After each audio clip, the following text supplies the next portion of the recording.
In today's lecture, we begin a discussion of institutions in the UN human rights system created under the auspices of the UN Charter. Specifically, we'll focus on the UN High Commissioner for Human Rights, and then we'll spend most of the lecture focusing on the activities of the UN Human Rights Commission and its subcommission on the promotion and protection of human rights. These bodies operated from the beginning of the United Nations through 2006, and they engaged in a number of important activities, including examination of gross human rights violations in different countries, special procedures, that's a term of art that we will define in some detail, and also reviewing of complaints under the so-called 1503 complaints procedure. I'll explain more about all of those in a couple of moments, but first I want to say a word about why we're studying institutions, two of which are no longer in existence. In order to understand the current set of institutions and procedures under the UN Charter for monitoring human rights, one first needs to understand how they functioned in the past, because the current system is very much modeled on or based, adapted from, this older system. Let me give you another schematic to orient you in this somewhat complex institutional landscape. Here you see an overview of the UN human rights system prior to 2006. We've already talked about the treaty monitoring bodies in the previous lecture. Now we're going to move on to focus in on the Commission on Human Rights, its subcommission, and the High Commissioner for Human Rights. And you can see how these bodies fit within the broader structure of the United Nations. Let's first briefly discuss the major functions of the High Commissioner.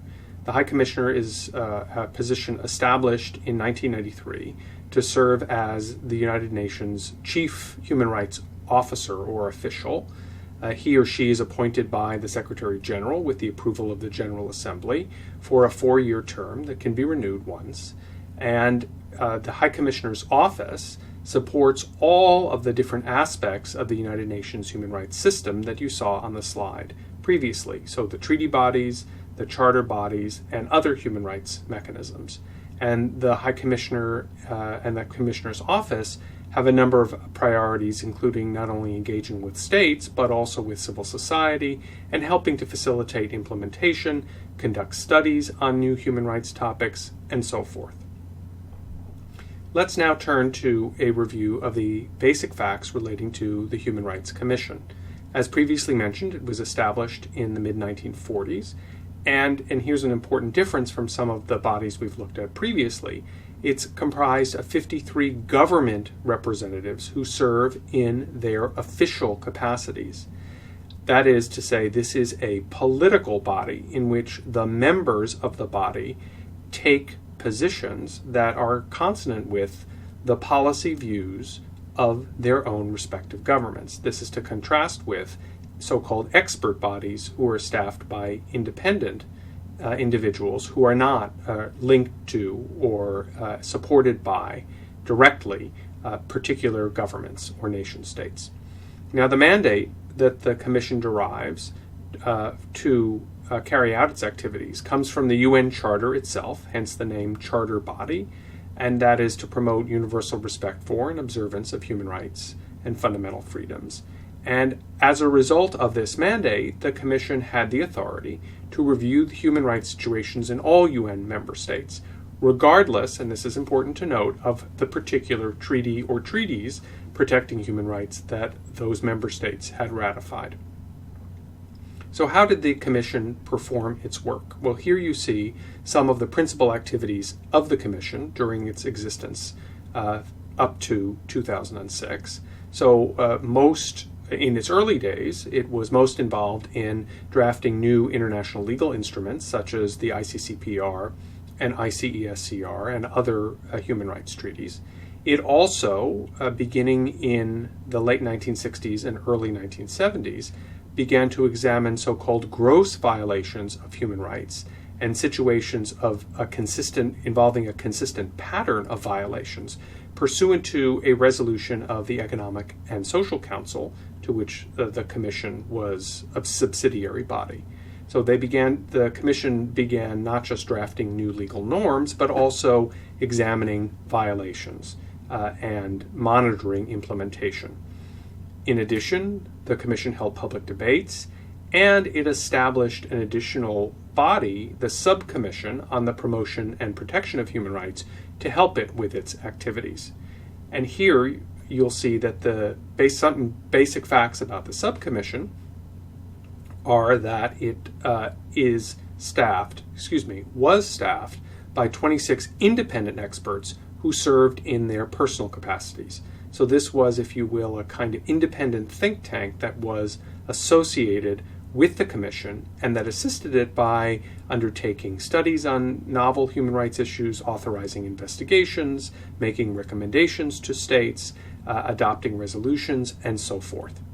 So working together, the Commission and the Subcommission engaged in a number of key activities. They most notably appointed special representatives, special rapporteurs, working groups, and experts to investigate two types of human rights issues, those involving a specific issue or theme, and those involving individual countries. These were independent experts who were given a mandate to investigate particular types of situations or human rights crises or problems in particular countries exclusively. So they focused on those topics and generated, as we'll see, a fairly rich body of information and material for the Commission and Subcommission to analyze. That was the first principal activity.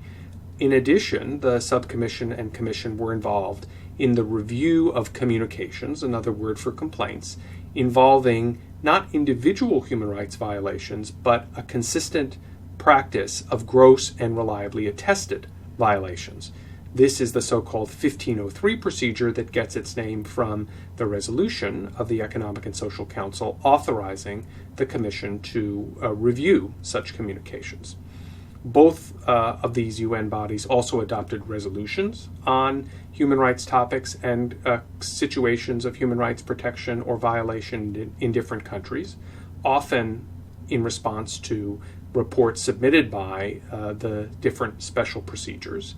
And finally, they provided advisory services, a kind of technical assistance to governments that wanted to improve their human rights record but lacked the capacity or the expertise to do so. Let's take another look at the special procedures as they existed when the Commission and Subcommission were operating. And you see here a chart that, as of 1997, lists special rapporteurs or representatives that are country-specific and that are thematic, and working groups and other special rapporteurs and procedures that report to both the Subcommission as well as to the Commission. So you can see quite a diverse range of issues ranging from fair trial, states of emergency, freedom of opinion, violence against women, as well as a range of countries in which different human rights situations existed. Now let's turn to a review in somewhat more detail of some of the different functions of these working groups and special rapporteurs, the so-called special procedures. What do they actually do? Well, they conducted country visits to meet with government officials, victims of violations, civil society organizations, to find out more on the ground, so to speak, of exactly what was going on in those countries. They also received and transmitted communications from individuals who were alleging that particular states had violated their rights and followed up on those individual communications with the states. So they were kind of a conduit for a sort of quasi-judicial complaints process, although they didn't function like a court. Rather, it was more of a transmission of a situation, an expression of concern, and an attempt to follow up and perhaps publicize the state's response to these allegations. The special rapporteurs and working groups also submitted reports to the Commission and other UN bodies on the issues falling within their mandate. So they would give reports every year or couple of years on particular topics that were cutting edge or extremely important in light of situations that were developing in different countries around the world or with respect to different types of human rights problems. Finally, they also had a fairly close relationship to the media, to whom they issued press releases reporting on their work. And as you saw from the previous slide, there are quite a few, and continue to be quite a few of these special procedures that are in place. And it's worth evaluating them just a little bit, although we'll do some more of that when we discuss the Human Rights Council in the next lecture. So let's start by first noting that the impact of the special procedures really varied widely. They varied widely depending on the individuals who were appointed as experts, how active they were in promoting their mandates, how much they cajoled or pressured states to allow them to visit and meet with dissidents or NGOs or victims. So we had a variation across different special procedures, and we had quite a few of those. Next, the press releases and reports that the special procedures issued provided a tool for naming and shaming human rights violators. This links back to the international relations theories we discussed at the beginning of this week of the course. So again, publicity, naming, and shaming was an attempt to persuade governments to change their behavior and improve their reputation with respect to adherence to human rights. In addition, the studies helped the Commission and Subcommission to develop new legal norms.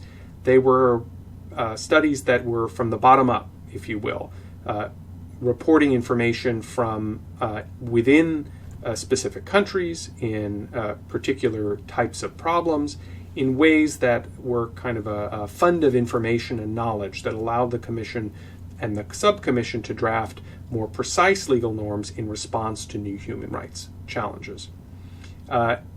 One of the things about the special procedures that was somewhat problematic is that in order to visit a particular country, the special procedure, whether it was a working group or a special rapporteur or expert, needed the invitation of the state.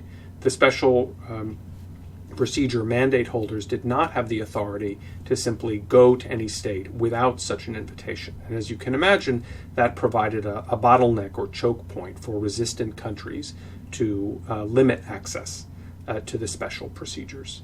And finally, and I think also problematically, in response to some of the communications that individuals received and that were transmitted to states, states didn't respond very well or very effectively, or they responded late after the events had really transpired.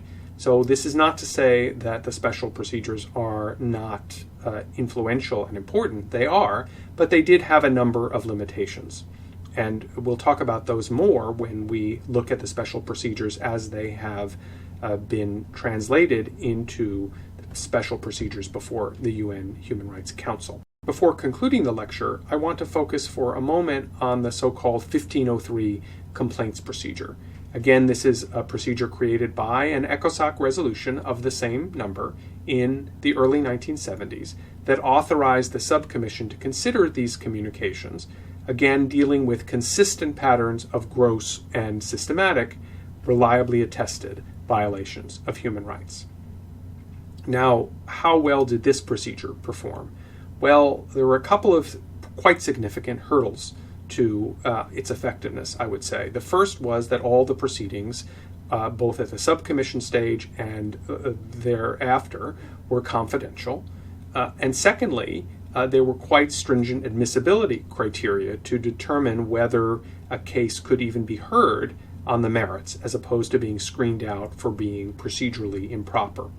So this included the exhaustion of domestic remedies. That's a point that I mentioned in the treaty bodies lecture. Here too, one of the screening or admissibility criteria related to exhaustion of domestic remedies. And there were others, such as the absence of abusive language directed against the state, facts indicating that the violations were reliably attested and weren't just based on news media reports, and so forth. A brief evaluation of the 1503 procedure, I think, is in order. So it's fair to say that very few of these communications survived admissibility screening by the subcommission. The vast majority were not heard on the merits, and therefore the claims were not addressed, at least in this forum. Secondly, of those cases that survived, the Commission discontinued its review in most cases.